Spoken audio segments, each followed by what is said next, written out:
Almost. Major. Holy fucking shit, this is major!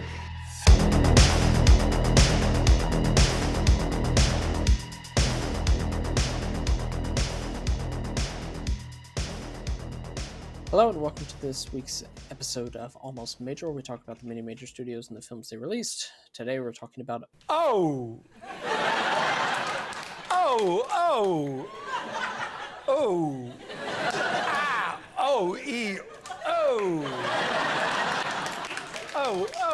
2001, put out by Lionsgate. My name is Kevin Tudor. I'm here with Charlie Nash.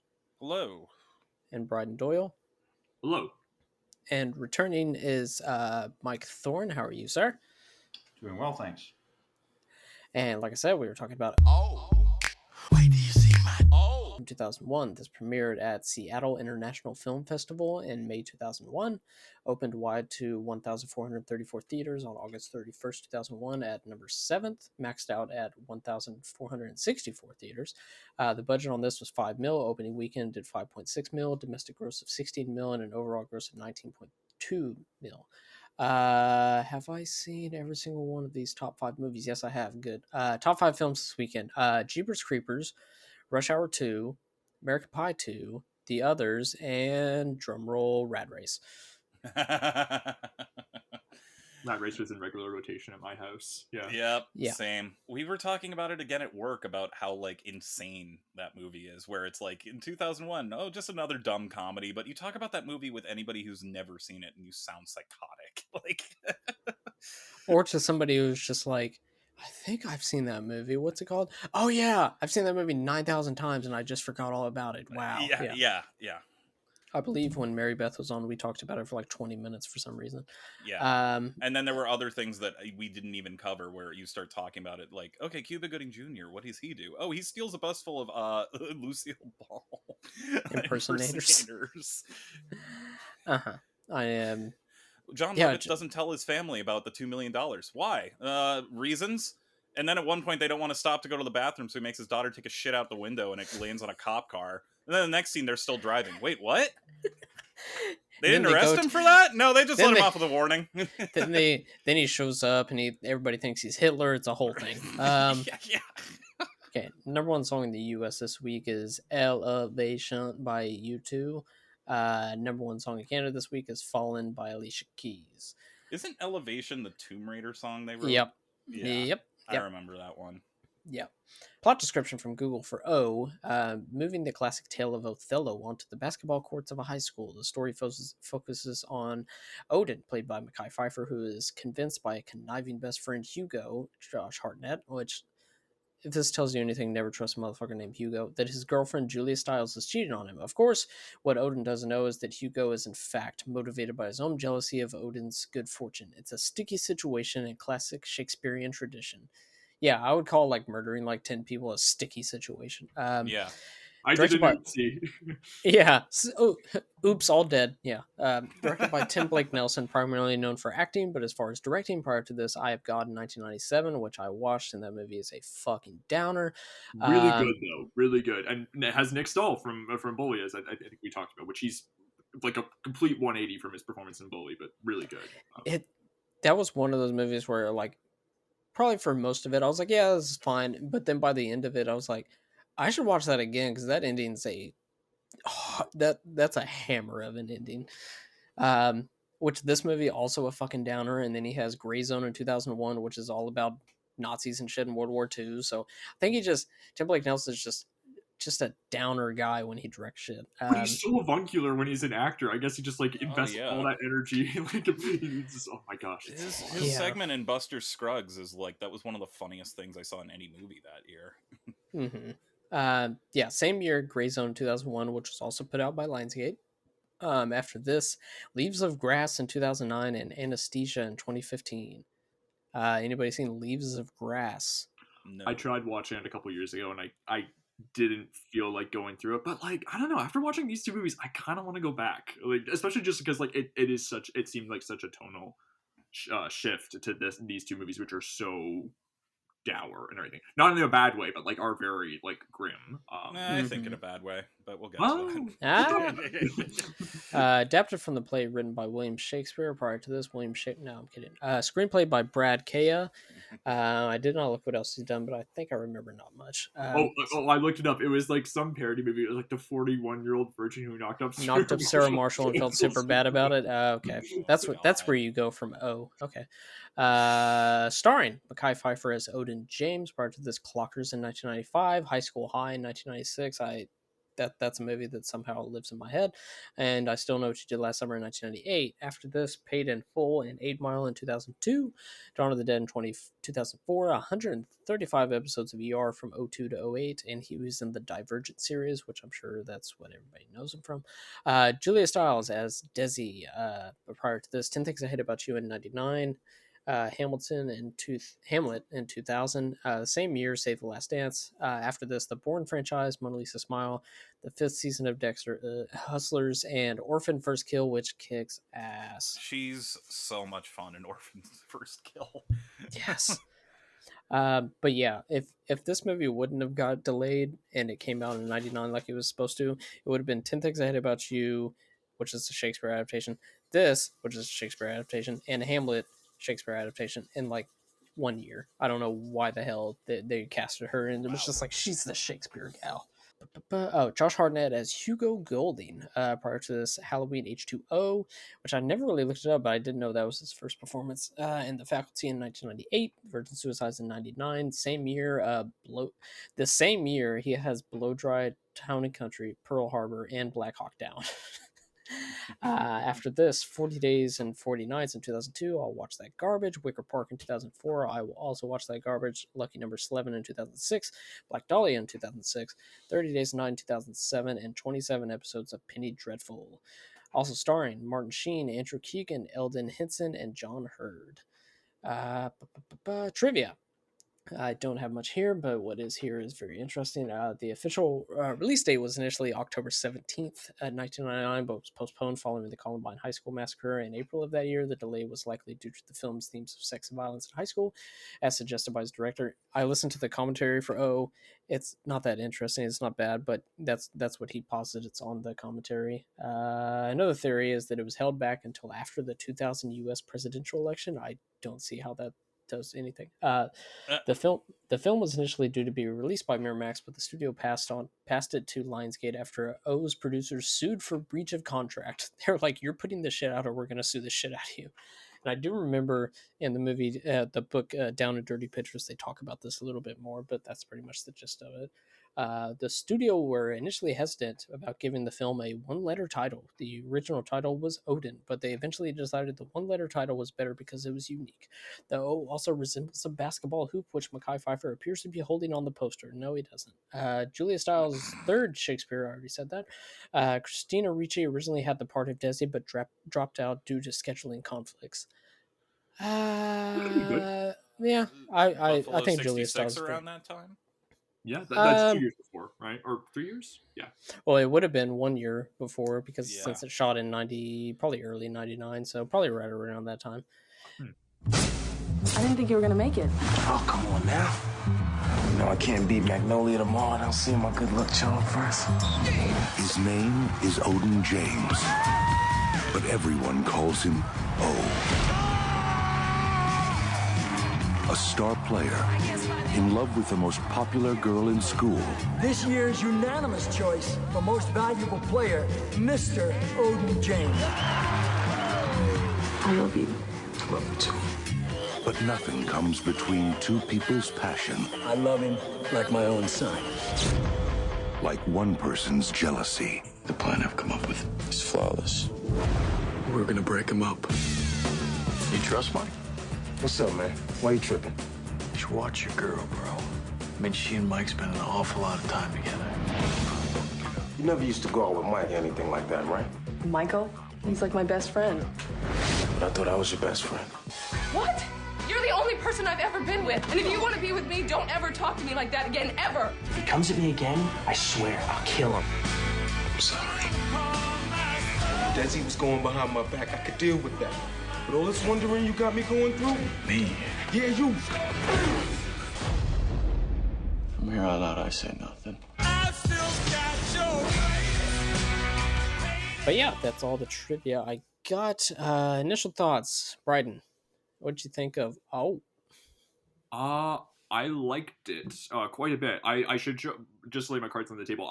This was not obviously we had Shakespeare units in high school. This was never one of the plays that I had to read though for school. I do have a copy of it. I read the first couple of scenes. It's interesting already just reading the first couple of scenes how like the racist motivation behind like the characters wanting to like go after Othello in like the play. Like it's like very clearly stated in the dialogue in between the private conversations between the Hugo and Rodrigo, I think is the character's name. It's Hugo and Roger. But like it's interesting how like taking it over to the present day in the South and everything, how like it is still racially motivated and everything, but like it is like the way that like it's all very unspoken and everything, like and like because like it's like and like that feels like much more realistic to like the time that they're taking place in. And like it's disturbing when like it's when Andrew Keegan's character, who's like super close with Mekhi Phifer and everything, how like that racism comes out when like when like his friendship with him like stops being advantageous towards him and everything. It's so that there's like lots of complex stuff that's going on with this being in the South and like the presence of American flags and like and all that with like the racist legacy of America and everything. Lots of loaded stuff going on here.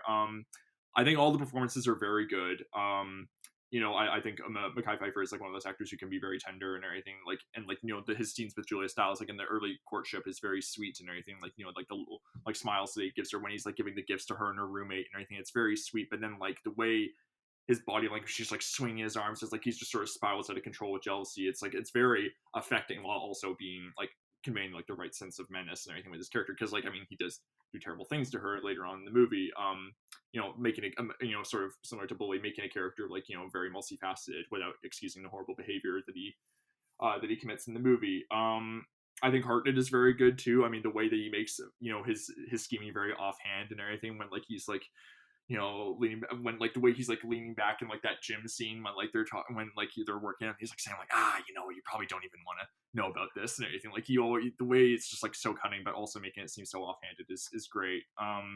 And the soundtrack is a lot of good songs on the soundtrack, and I think there's also something very pointed that it's like about a black kid at an all white school and everything, but like and like there's like a lot of naive racial prejudice and everything, but like all the kids like don't really understand black culture or anything, but are also consuming a lot of it at the parties that they go to. And then like Julia Stiles like says that she's like, why can't I say the N-word as a white person? It's like just like the cluelessness of that.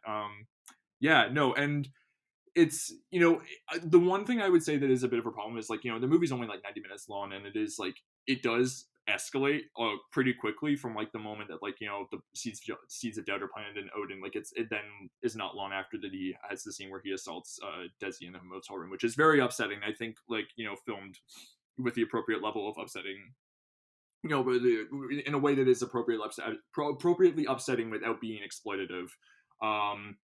It is like kind of it almost feels like the movie kind of like goes into overdrive like a little too quickly, but then I guess also that's like the fact that this is like teen characters and everything, it is like sort of taking these emotions that are very heightened and sort of taking it to like the darkest territory and everything with like them acting out in violence. And I think that, but the movie also like treats it very sincerely in a way that I think is rather affecting and everything. Like it's not like winking at it at all, and like as opposed to like something like 10 Things I Hate About You, which I like in its own way, but like that movie is like kind of like looking at how goofy teenagers are, whereas I feel like this is like really taking them at face value in a way that is very sad. I mean, yeah, this movie is a downer. It's wild that they released it in the summer. I mean, August 31st is not like a great release time, but it's yeah, again, like this is the kind of movie that I don't feel like you get very much of nowadays. And yeah, for that, I think it's really interesting, and I'm curious to hear more people talk about it in this chat. Yeah, Mike, your thoughts on O? Yeah, so this one I don't have as long of a history with as I did with the previous film we discussed, Bully. I do think there's some like really interesting kind of serendipitous overlaps between the two films, though. And I've always I really liked O on both viewings. I think it's a really nuanced and complex study of kind of destructive masculinities, especially. And then, of course, there are the race and gender elements that play into it as well. I think it does engage with all these things in kind of nuanced ways, as Bryden pointed out, but it's very powerful and direct at the same time. And I love Othello as a play. I love narratively how Iago plays this role as like the architect of plot. And I like the way that just functions narratively. That's always fascinated me. And I think Josh Hartnett is a very badass Iago. Mekhi Phifer's great. Julia Stiles is great. Yeah, and I guess I just appreciate that this is such a kind of grim teen high school movie. Like Bryden was saying, we just do not see this sort of frankness in American mainstream cinema anymore. So, yeah, thumbs up to O from me. Charlie, thoughts? I did not like this movie very much. And I have to be honest, I didn't like it at all, and I think I'm going to be alone, or at least in terms of I'll be the I think I'm going to be alone in that I the most negative things to say. I admire the effort. I will say I've read some Shakespeare like Bryden. I have not read Othello. It's not one that I'm very familiar with. I found it's funny because I'm thinking about why did Bully work so well for me in this. I mean, they are two different types of movies, but we were talking about how they don't make these types of dark teen crime movies anymore. And I think the thing with Bully is that as gross and skeezy as that movie can be at times, I still felt like these teenagers had interior lives, and a lot of that movie, even though it is about a murder, is scenes of letting them breathe. And when you're adapting Shakespeare and putting it into a high school narrative, to me, all these characters felt very one-dimensional and very archetypal. I admire what it tries to get at in terms of race and masculinity. I do think there are points that are being made that need to be conveyed in film, but I found a lot of it just dramatically unconvincing. I don't understand why nobody thinks Josh Hartnett is lying in any scene of this movie. They all immediately think he's like, and they have throwaway lines too, like, "Oh well, everybody loves him. He has no enemies." And then Julia Stiles says something like, "Well, maybe someone without enemies should have an enemy. Oh well, maybe he has one." Like that type of thing. Where I'm just kind of like, but why does everybody just go along with what he says at all times, and they're instantly doubtful of every other character without ever really, I don't really feel like we know who Josh Hartnett is as a character other than the opening scene where his dad, the coach, picks Mekhi Phifer over him and then automatically is like, I'm gonna ruin his life. I don't really feel like there's that it's that complex of a character, and they don't really go into that or the relationship with his dad all that much. They just kind of have shots of him just like basically emoting without reacting, like, and I think that, I know it's probably very faithful to the stage play. I felt especially bad for Julia Stiles and her character because nothing good happens to her at all throughout this movie at all. And it consistently gets worse. I know it's a Shakespeare tragedy, but I also feel like we don't really know anything about her except that she loves this guy. And then that guy becomes awful to her because Josh Hartnett's just whispering in his ear the entire time. I just found it all very, yeah, I found it to be kind of a slog. I just wanted it to be over. And for 90 minutes, I felt like it dragged and dragged. And then by the time we got to the violent finale, I was just didn't really feel much of anything and was just kind of relieved it was over because I got tired of being in this, what felt to me like a very contrived adaptation of we'll just make it Shakespeare but with teens, which has been done before. I mean, 10 Things I Hate About You is not my favorite teen movie ever, but it's got a lot of charm. This just felt very it's not my type of dour, I guess. So those are my initial thoughts. Yeah, I kind of mirror you. I'm a little bit more positive because of the ending, but yeah, for a grand majority of it, well, first of all, I am like very much allergic to Shakespeare, so that also I was coming into this like, I'm not gonna like this. So maybe that kind of clouded me a little bit, but the thing that I'm just too dumb to understand like old English and shit like that, so that's why it puts me off. But this is very much a very tight telling of it, but not dialogue wise, similar to 10 Things I Hate About You. it's just like Charlie, what you were saying with the archetypes and whatnot. That's also kind of my main problem for a majority of it. Everybody's doing pretty good. Julia Stiles, like you're saying, not really have much to do. Mekhi Phifer, really, he's pretty good. And then by the end of it, like his monologue is what really seals it for me. But yeah, it's a lot of scenes of Josh Hartnett being just like, I don't know, man, she might be cheating on you, and then yeah, but by the end of it, it definitely. I mean, of course, I was expecting a Shakespeare like tragic ending, but I didn't know particularly the ending of Othello. But it just really is haunting by the end of it, and a big fan of Josh Hartnett at the end of it, especially with Mekhi Phifer. But yeah, it's mostly I'm just overall fine on this one. But yeah, also Odin James OJ, thought that was that feels very Yeah. pointed. Yeah. yeah. Yeah, I mean, do you mind if I respond to a couple of the things that were brought up? So I think Hartnett getting away with all of this. I mean, yes, I think it is the fact that he is an overwhelmingly popular kid, and like everyone likes him. He has a girlfriend that likes, and that's like I think very interesting. Like just sort of like his sense of entitlement that he has like everything that he could possibly want for. He has a place on the basketball team. He has a dad who, thanks to his dad and everything. He has a girlfriend who seems to like him. He has lots of friends.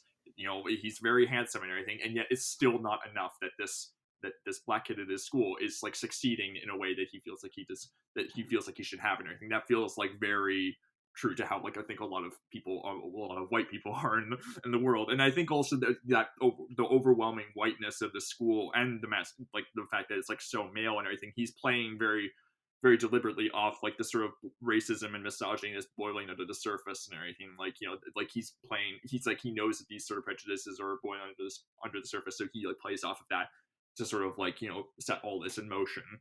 And I think like the movie is like just like so good with like that's the main point I wanted to respond to. But yeah, I feel just and Nelson's direction is very very clever too. I think in showing like the power dynamics and everything. I mean, I love the one scene when they're all called into the office, I think, after like the house party fight or whatever, and it's Andrew Keegan in like the background and like Mekhi Phifer in the foreground and everything. And they're all like kind of sitting, and Keegan just sort of like looks ashamed and everything, and looking down at himself. But then like Hartnett, I mean, it's the way like the performance is played too. Like he's got his sort of hands like almost like clasped, like he's like this is like his plan and everything. Like the way it's like also, and like he's like sort of like in the middle of all of this, like directing all of it. And yeah, and it's interesting. The idea of like directing all of this, like those aerial shots that you get, especially like in the opening and closing scenes and everything, you do get it's almost like kind of like a god's eye view and everything. It's like it is like the sense of someone orchestrating this tragedy, whether it's like Hugo orchestrating it, and then also like other forces at play that are setting this tragedy in motion. And then the scene, it feels very much like something that I imagine is in the Shakespeare play and everything. The scene where Odin is like listening on the balcony when like Hartnett is having a conversation with Andrew Keegan and everything, that like in sort of like the strategic placement, so that like Odin has sort of like a skewed perspective of the whole thing. Like it's cool how like they're able to take things that feel very at home in Shakespeare and then like make it like seem germane in this modern context. Yeah. Sorry, I feel like I'm getting carried away, but no. I mean, No. it goes back to my big problem with the movie, which is I think Josh Hartnett sets everything in motion, and I agree with you, and I like that the movie is exploring how, of course he's not going to realize he's racist, and the movie, I think it does a good job of showing how they're like, Josh Hartnett is clearly not making it about race, or isn't even fully aware that it's about race, but it is. And I just want to say there's that great line when Andrew Keegan says the N-word, and then like Hartnett says, "Whoa, bro, don't even take it there." Like that's yeah. I just don't buy. If he's the most popular kid in school, he seems like a real chore to hang out with. He's like just a dirge the entire movie. And I also just had a problem with like, if he's the most popular kid and everybody loves him, he doesn't seem to be having any fun at parties, and his entire days in school, like, this is one thing I had with the movie, although maybe it's just my sound system, I don't know. I couldn't understand half of what Josh Hartnett was saying the entire movie, because he's just whispering stuff like this, like this person. He's being menacing, Charlie. Yeah, but like, then why is he the most popular kid? Also, I know that this is nitpicky, but like, I mean, we talked about one of the, and this is a much different film than Bully, but like Bully, we talked about once the murders happen, they all like can't shut up, and then they all get caught. And I guess that's the other thing that I have a problem with. And again, I know it's based on a Shakespeare adaptation, but like if you're gonna do it with teenagers talk to everyone, and apparently Josh Hartnett talks to everyone who talks about everybody except Josh Hartnett. Like, how does nobody find out that all this shit's going on? I just didn't buy it dramatically. And I think Mekhi Phifer is giving a really good performance, but has to go through some very contrived, very sharp emotional arcs for his character that I just didn't buy that he would change like that instantaneously, if that makes any sense. He seems to be being directed to go from one mode immediately into another mode that I just didn't dramatically buy, including the basketball scene where he shatters the hoop and then he like basically like hits that kid with a basketball. I was just kind of like, everybody's like, yeah, and then he does that, and they're like, get the fuck off the court. Yeah, where I was just like, I don't buy that. I'm sorry. Like, I can buy. I guess maybe it's the runtime too. I just felt like there were, and maybe this is my thing with movies about teenagers, is like it's all plot and no time to breathe. And like I think my favorite Shakespeare adaptations are the ones that are very extravagant in terms of scope, but also allow its characters moments to breathe and talk. And a lot of, I talked to my roommate who had read Othello and said that, most of this, is conveyed through, like most Shakespeare plays, monologues and stuff like that. And I feel like because they're teenagers and it's supposed to be this gritty kind of movie, you can't really just have a character talking to himself in his room without it being that type of stylized. So I'm wondering if all of the context of the play that was in those types of, monologues where they actually say how they're feeling out loud, is just what I'm missing here, because I just didn't find any of this really all that believable, because I just felt like I was watching teens give out very contrived dialogue. So if you sorry, Kevin, I don't want to cut you off. I just have something funny to bring up. Right when you were talking about how Josh Hartnett was using his fingers and whatnot, it reminded me of, I don't know, there's a lot of buzz around Lenny. Just Brian, go ahead. Well, I was gonna say, Mike, given that you've read Othello, I was curious about like maybe if you had any thoughts about like how how you feel this sort of translates the text and anything, or like updates it for a modern context and like does it in a way that you think is effective. Yeah, I mean, I think Charlie makes a good point in that soliloquies do play a massive role in terms of character interiority in the play. I don't remember the play in great detail. I think I read it in an undergraduate course, so it was a long time ago. But I think Iago, there is something just innately kind of enigmatic about him. He is kind of a cipher. I think that there is something kind of opaque about his interior world. I like that in the film. I don't disagree with you, Charlie, but I think for me that strikes me as interesting. And I think often, psychopaths and sociopaths do just have a certain quality, a certain energy, and that's how I read Iago, is as a psychopath, basically like a very well trained psychopath. So I think it's a sort of charisma or energy that he gives off, and I think maybe Josh Hartnett does a lot of heavy lifting as just a really good looking, charismatic actor. And maybe there should have been more in the writing, but I guess I was along enough based on his performance.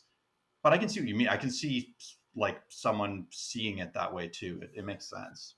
I guess, yeah, there's just I guess the melodrama that also occurs is like they're dealing with some really thorny material here that in a way results that and even going outside of Josh Hartnett, like there's some very dicey stuff in here that is trying to be sensitive about race and masculinity and how that intertwines with sexuality in a way that we'll get into, that I felt was very heavy-handed. And also, again, I didn't buy that the events would play out in this fashion, I guess, in regards to, I didn't fully buy Josh Hartnett, but I also didn't fully buy Mekhi Phifer. And if he's the tragic, or not the performance, but his character, the way he was written. And I guess my point is, like, in order for me to feel the weight of the tragedy, I need at least one of those people to feel like a real person. And I just saw gears turning. Like, okay, when's the inevitable tragedy going to happen here, because I think it just felt clunky to me. So one thing sorry, Kevin, I feel like I'm talking over people. I'm sorry. No, you're not. I'm just coming in with stupid things to say. I'm just gonna say that Charlie, the Josh Hartnett, you just gotta watch what you say, because Dan Mecca will be on this podcast and we'll have a lot to say. I'm just saying. Oh, I don't have a problem. I like Josh Hartnett fine. I think it's also, I think part of it is his character and also the way he's being directed to act. I don't like that he's consistently he's just whispering in class behind people's ears. Creepy. Yeah, but like popular kids in high school, especially guys, have more going on than just this weird maniacal shit. Like It doesn't take much for a guy to be popular. I'm gonna counterpoint. I went to a private school. I knew a lot of kids who would talk sort of like this in a monotone, and it feels like, ooh. So all right. It definitely. And then he was randomly just somehow pulled out an acoustic guitar out of nowhere and just started playing Wonderwall. Yeah. Brian, what were you gonna say? What was I gonna say? I mean, I think it was about Hartnett. I like the way that like he is clearly a psychopath, but I also think it's such an interesting way that he is playing like the notes of panic that Hartnett brings to like the closing passages of the movie, where like he is like kind of like flailing about as like Roger fucks up the murder and everything, and like he has to sort of like think on his feet and everything, and like it's almost like this whole thing.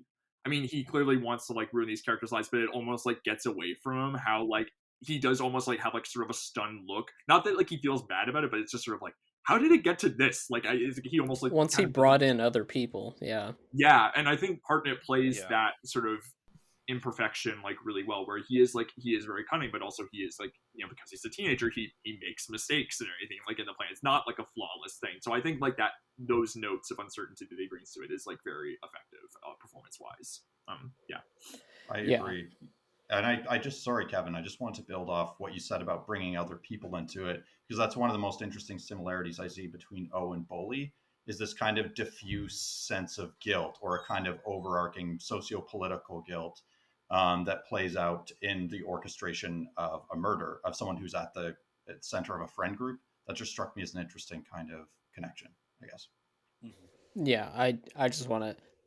I agree with a lot of Charlie's points, so I want him to know that he is heard, because I was pretty bored until the ending. So, the end, which I thought was going to end on that freeze frame, and I was like, that's kind of badass. And then also the back of the DVD is like, it'll keep you guessing or whatever until its brutal final frame. I was like, the final frame is just like a car driving off. It's not that brutal of a frame. I was like, that freeze frame would have been, you know. But yeah, so I was waiting for that final frame, and I was just like, it's a car driving away. I was like, holy shit, dude. Wow. I would also say the tagline for the movie, trust, seduction, betrayal, makes it seem a lot more salacious than the movie actually. Makes it seem like Vanilla Sky, yeah. Yeah. What were you going to say, Charlie? Oh, just, it'll keep you guessing till the final frame. I don't know. It seems like a pretty straightforward downward spiral.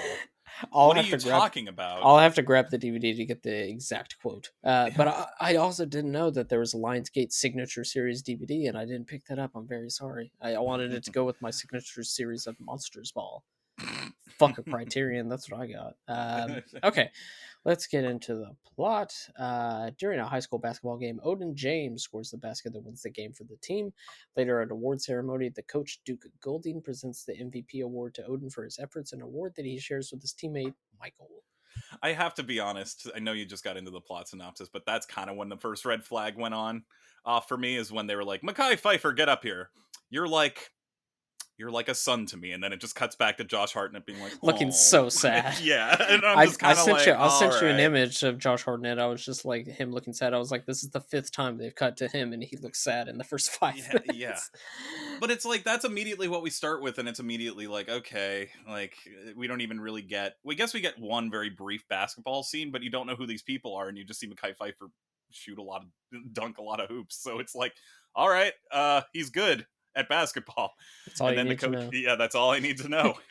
And then he's good at basketball. You're like my son. Like, okay. Well, like, do you think maybe that's like a pointed thing, that like they just view him for like his skill as a basketball player? Like, you know, like they talk about how like, oh, definitely, of course. Yeah, I mean, yeah. The school itself is using him, but again, I don't feel like the movie, this is kind of my problem with everything in the movie, is it doesn't dive deep enough in a way that is beyond a talking point, and then they go on to another talking point. So, but yeah, that's definitely outlined in the scene where he breaks the basket and everybody's just nuts, and then he does something. It's just like, hey man, you're supposed to be cool with us, and now you fucked up being a basketball player, and now we really hate you. Get the fuck off the court. Yeah. Just quickly it can turn. What do you also? I'll make this brief. What do you think of Martin Sheen's performance? It feels like it's unhinged. It's very strange. But then I guess there are maybe there are basketball coaches who are just that cranked up all the time and everything. Like, I don't know. But it does feel like almost like it's in a different register than a lot of the other performances, which are kind of more naturalistic. I do remember Tim Blake Nelson in the commentary like really wanted him to be amped up, or it's just like, this is a high school basketball team, and this guy acts like he's like a NCAA basketball coach. It's just like, yeah, in my high school there was definitely coaches that thought they were like training the dream team and whatnot. So yeah, I could definitely understand that when it comes to high school. Which is this a private school? I'm assuming, because they have like dorms and whatnot. Oh, yeah, and but like the ties too, like the uniforms. Yeah, because for like half of it, I was like, wait, this isn't high school. This is obviously college. But then I forgot there was like, I was like, I don't know, giving a 15-year-old its own dorm, their own dorm. That's kind of, I mean, I wish I would have had it. Yeah. Yeah. But yeah, different. I kept being like, no, right, it's not. It's high school. But where am I? And giving Odin the award, which also the guy that plays Michael, Andrew Keegan, is also in 10 Things I Hate About You, so he was a big Shakespeare guy. Given Odin the award, Duke passes over his son Hugo, Odin's teammate and friend. Don't see how they're friends. At a party celebrating the victory, Hugo plots with school outcast Roger Calhoun, played brilliantly by my man from Idle Hands, to go to the school's dean, Bob, and tell him that Odin raped his daughter Desi, whom Odin has been dating. Hugo promises Roger that Desi will be his after Odin is out of the way, but Roger is only a pawn in Hugo's ultimate plan to destroy Odin. Later in the game, Odin's team wins once again. At the celebration party, Hugo engineers a fight between Roger and a very drunk Michael, who is temporarily suspended from the team. Hugo tells Michael to integrate himself with Desi so that she will talk to Odin on his behalf. Did anybody just be like, hey, you want to hang out with Josh Hartnett today? Hey, haven't you noticed that like the past 3 times we've hung out with him, it's really sucked? Like, that's kind of my thing, is like everybody's so eager to drop the hat, but like every time they go near this guy, something horrible happens and nobody's having fun. And it's just like, I don't know, like even in high school, like I went to bad parties with underage drinking and people puked too much, like stuff like that. But like this is like, but it was never like always dramatic between like these types of things. And I get it, it's Shakespeare, but they just don't feel like teenagers to me. I just they just feel like adults writing teenagers to me. Yeah. So I mean, especially compared to Bully. Yes. Sure. Yeah. But different. Different classes. I mean, this is like very. Yeah. So like that's maybe they talk differently. I don't know. But it's I also do like how he is like, I guess, ostensibly popular, but everyone not, and maybe it's like more about like his status and like his dad is like the basketball coach and he's rich and everything. Because there is that scene when like Odin gets injured at the game and like everyone like greets him at the hospital and everything, and he's like the last one to step into the frame, and like they're all buddy and everything, but then everyone else just sort of files out and like Hartnett like lingers in the background. Obviously he's like plotting and everything, but like no one really wants to go back for him like to hang out with them. Yeah. This is clearly proof that I didn't go to private school, but everyone who goes to this school seems rich. So would they really give a shit if his dad was the basketball coach? I feel like it would be kind of a thing where it's like, hey, well, his dad is the basketball coach. Fuck, who cares? He sucks. Like, I don't know. Well, and also Desi's dad is the dean. Yeah, and, everybody's connected. And again, that's the Shakespeare family, the hierarchies of, Shakespeare family art trees. But like, again, just, I don't know. Didn't work for me. Yeah. Where am I at? Soon afterwards, Hugo tells Odin that Michael and Desi have been spending a lot of time together and she may be cheating on him.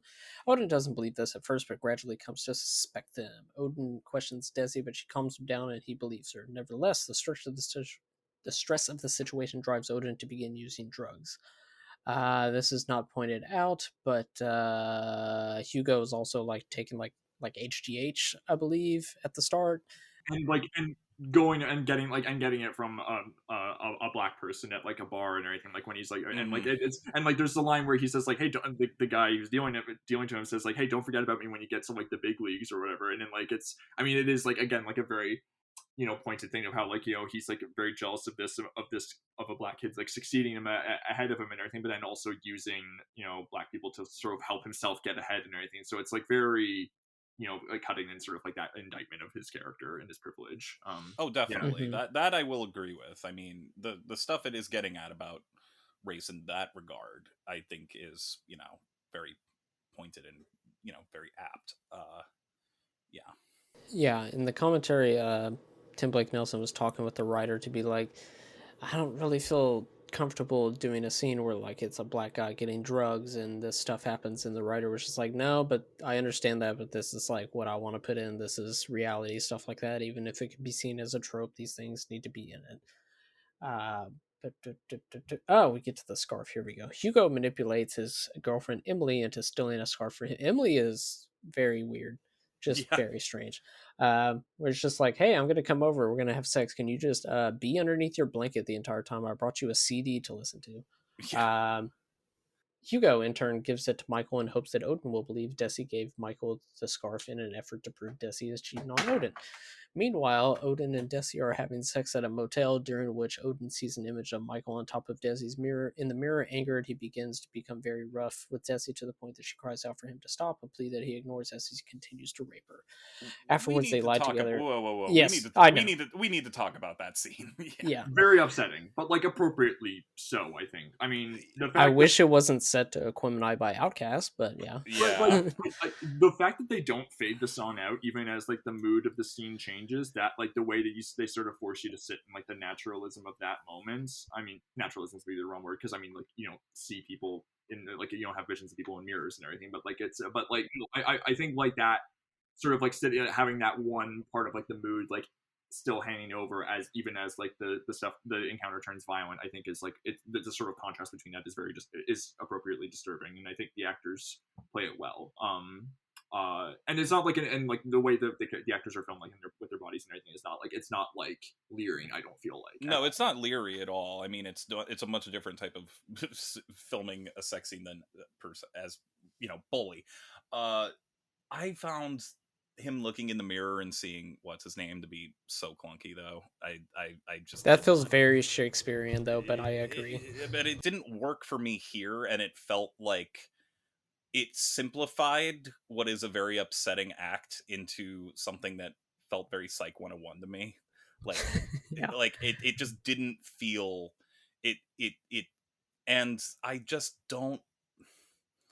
I don't know. That's when when Mekhi Phifer's character really shifts, and it feels, it takes a very hard turn into that behavior in a way that I had a tough time digesting, just in terms of its believability, and then also maybe, you know, I see what the film is trying to say, but then it cuts to Julia Stiles talking with her friend being like, no, I mean, he didn't rape me. Well, did you tell him to stop? And then she goes, would you care about this if this person was white? And it's like, I mean, this is unfair because seeing it in 2023, it's like, yeah, yes, we would. But I do know what the film's trying to get at with, obviously, the racism aspect of it. I just don't really feel like the movie fully commits to diving into this provocation in a way that feels fully fleshed out. It's like, this is just something that happens along the way for part of his demise, not really her. It just made me feel bad for her character, because apart from she doesn't feel like a human being to me. She kind of feels like talking points all the time, and I just didn't buy it on a psychological level, I guess. Would you say that maybe the movie, I like the way that the scene is shot after when they walk out? It's like that lawn shot, just sort of like sapped of like any kind of like sentimental like attachment to it, where like it is just them finally out of the motel like very silently. Like I think that's like really effective. And would you say that maybe she gets like a little bit more dimension when she has the whole scene where he accuses her outright of cheating, when like she can't find the scarf, and then she does stand up for herself? That's the best she is. That's the best she is, but I don't really think that. I think the movie's all about examining masculinity in a way that I don't really buy them as characters, but I especially don't buy her, because she has to just be receptive to all of this abuse and all of this stuff and keep pushing back and be like, no, everything's fine, like, or why are you, like, I don't fully, like, what do we know about her other than she's in a relationship with this person? Like, even Bully, it's like, yeah, you don't know much about their lives are aimless, and they make that very clear, but that is their life. Here it's just like they're just in a prep school and this is all they think and care about. Like, I just, it's also one of those movies where they're in a prep school and nobody has homework or even talks about class or anything like that. There is a scene where they're talking about Shakespeare in class and everything, and then Josh Hartnett has some lines like, "I thought he wrote movies," which made me think of the scene in Orange County where Mike White says, like, Shakespeare's place were made into a lot of great movies. Romeo and Juliet, Waterworld, Gladiator, Chocolat. You know what rules? Orange County. Go ahead. Never seen it. I like Orange County. Oh, it's so good. I was just thinking, like, as I was writing my piece on O and Bully, another parallel I find interesting is the way there are these conversations between the two women following the rape scenes. And I was thinking about how Lisa responds to Allie when she tells her, like, that Bobby has just raped her, and she's very dismissive. And I thought the way the conversation was staged in O is interesting to put into conversation with that. Like, maybe the reason the Julia Stiles character is responding, Desi is responding the way she is, it could partially just be to a kind of internalized misogyny. Like, she's not willing to accept what just happened. I think the film has it has a pretty intelligent view of, like, the socio-political context of gender roles. So I think I'm being charitable maybe in my reading, but that's the way I read the scene, I suppose. I mean, yeah, no, for sure. I mean, like, the way that her dad reacts when he finds out that, like, she's sleeping with Odin, or, like, at least dating him, and, like, just the sort of possessiveness that he has over her. Like, it is possible that's, like, something that's passed down, like, to the kids in their own relationships with each other. Yeah, that's a very good point. Yeah, I wouldn't even have thought of that Bully comparison. You're right, though, that it is, there's definitely similarities in that. Yeah. Yeah, in both movies that a rape happens and both the women are just like, well, wasn't quite like that, type of thing. Yeah. Which definitely just feels like they're downplaying it, or they have that internalized. Yeah, and also the way that, like, Sheen, I think, wants to handle it too, when he says, like, like, let's make this, like, it's a family matter and everything, the way they want to just keep it in the school and not have it come out. That feels very, I mean, especially, like, within, like, this very rich society, that feels very very true to how some of these situations I think play out, unfortunately. Oh yeah. We got 2 paragraphs left. After Odin assaults another student during the game in a drug-fueled rage, Hugo tells him about the scarf, convincing him that Desi is cheating on him. Enraged, Odin vows to kill her. Hugo then promises to kill Michael.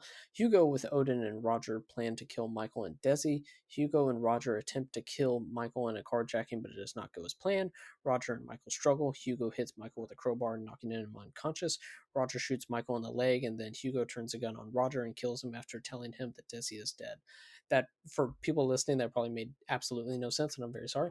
There was like 20,000 names being said, but basically Hugo was trying to set this up as if Michael committed suicide, but my man from Idle Hands actually shoots him in the leg, and you're just like, it can't be a suicide if he gets shot in the leg. And pretty much it's just, yeah, I do really like Josh Hartnett after that. It's just screaming. It's just like, what in the possible fuck can I do now? And it just, like, drives away. Odin and Desi are in Desi's room talking, and Odin is pretending to make up with her. They are making out on the bed when suddenly Odin attacks her. Desi fights back, but he finally strangles her to death. Emily rushes into the room and sees Desi's corpse. She soon finds out what Hugo has done. She begins telling Odin that Hugo told her to steal the scarf and exposes his plot, and Hugo fatally shoots her when she refuses to be quiet. That was shocking as shit. Odin finally realizes that Hugo has been manipulating him the entire time, and demands to know why. Hugo refuses to answer. When the police arrive, Odin tells him what happened and shoots himself, dying by suicide. As Hugo is taken into police custody, he says in voiceover that he will have his day in the spotlight. What was I going to say? Oh, I kind of definitely, I would say that, I haven't read Othello, so I don't know, but it definitely seemed like a big added from this to this movie from Othello is just Odin going on and on about just how his perception is going to be after he killed his girlfriend and all of that. It's just like, no, it's all his fault, even though everybody here is going to think it was all my fault type of thing. That definitely seems a lot more pointed in this one than it would in an Othello. Yeah, so there's that. Let's see. Final thoughts on what do we got? Yeah, it's it is interesting to like think about a movie that like it was funny. I'm just thinking about like how like I don't think there are that many modern or like sort of like revisionist like Shakespeare adaptations that get made now. Although it was funny, I was thinking about there's the Caitlin Dever starring movie Rosaline, which is where she's like Juliet's cousin and she tries to break up Romeo and Juliet or something like that. And I'm thinking like, and like they position it as like a frothy comedy. It looks like in the trailers, but I'm thinking like, how do they reconcile how that play ends? I tried to break him up, but they did it themselves. I don't. Yeah. Yeah. So it's interesting that this movie, it makes it maybe more accessible for modern teen audiences who were maybe seeing it at the time. But like committing to like the bleakness of the vision and everything it is, I do admire it for that. And the performances all feel very locked in. Like everyone feels like they're playing their characters, even if like. Yes, maybe the writing is like a bit broad, and I do agree with Charlie that maybe it is like the hard turns that the characters make is like a little bit. It is something you just sort of have to get on board with, rather than it maybe being suited to the world that the film is taking place in. But no, I think everyone's like really locked in. I think Tim Blake Nelson like directs the material, Mike, as you said, in like a very direct way that I think is it makes the emotions hit a lot harder. Yeah, no, it's very good, and like it doesn't have a very. I mean, at least in Canada, like it's like hard to access like streaming or rental wise, and it doesn't have like that many views on like Letterboxd. So like I don't know. I hope people like discover this movie over time. Yeah, because I think it's really worthwhile. Yeah, in the US, I watched it on HBO Max, and Same. I think the Blu-ray is probably like out of print. The Blu-ray, for some reason, takes the exact same poster but puts in different poses for everybody, and it looks god fucking awful. I have no idea what they were thinking. But yeah, it's on HBO Max right now. But Mike, do you have any final thoughts on O? Yeah, I also noticed it's extremely difficult to find in Canada, which struck me as odd. Yeah, maybe part of the reason I enjoyed O so much is because I kind of had low expectations. I hadn't heard a lot about the film. It's not very visible. It's not very talked about. And I did find it has like unusually kind of probing and provocative dealings with race and gender and class that I don't usually see in like mainstream teen movies. So that in itself kind of drew me in. I also just personally tend to find these kind of like dark high school dramas interesting. It's just something that I'm drawn to as a viewer and as a reader. So that colors my perception of it, I guess. But I agree with Bryden. All the performances are so locked in. I think that's one of the things I really appreciate about this film is the performances. So, didn't Josh Whedon randomly do a Shakespeare movie? Yes. Nothing. Yeah. I think that's like verbatim text. Like he's pulling like directly from the text, not updating it for modern times. Yeah, I've done 3 or 4 Shakespeare where it's straight up the text, and the entire time I'm just like looking through the TV. I'm like, this is Greek to me. I was like, you got to put this in English. I'm sorry. That's because I am dumb. Okay. Oh, please. One question actually. Mike, given that you're an author and a writer, is there maybe would you like to take the opportunity to plug any of your work? Just at the end of the please. show. Oh, sure. Thanks, guys. Yeah, I have 3 books. My novel, Shelter for the Damned, is available. I have 2 short story collections as well, Darkest Hours, and if people like what I have to say about movies, there's a section of film criticism in that collection. And my most recent book is called Peel Back and See. And my website's MikeThornWrites.com if people want to hit me up or check out my writing. Excellent. Awesome. Nice. Have you seen House of the Dead, sir? I have not, but I know I should. I know it's a must. Should you? That's that. Yeah. Wow. I'm just gonna end every episode by just blindsiding people. Be like, "You seen this shitty movie?" Not yet. Should I? No. Okay. Thanks. Is that Yui Boyle? Is that? Yes. Yeah. Oh yeah. Okay. And then after that, we were just like, "We're done." I don't care. We could have done Alone in the Dark for this miniseries, but no, let's save our sanity. We covered Uwe Boll as one of the first filmmakers we ever covered on this show. We got to Uwe Boll before Robert Altman, Tim Blake Nelson, David Kemp, Stephen Carpenter, Uwe Boll. That was the three out of the right at the start. Yeah.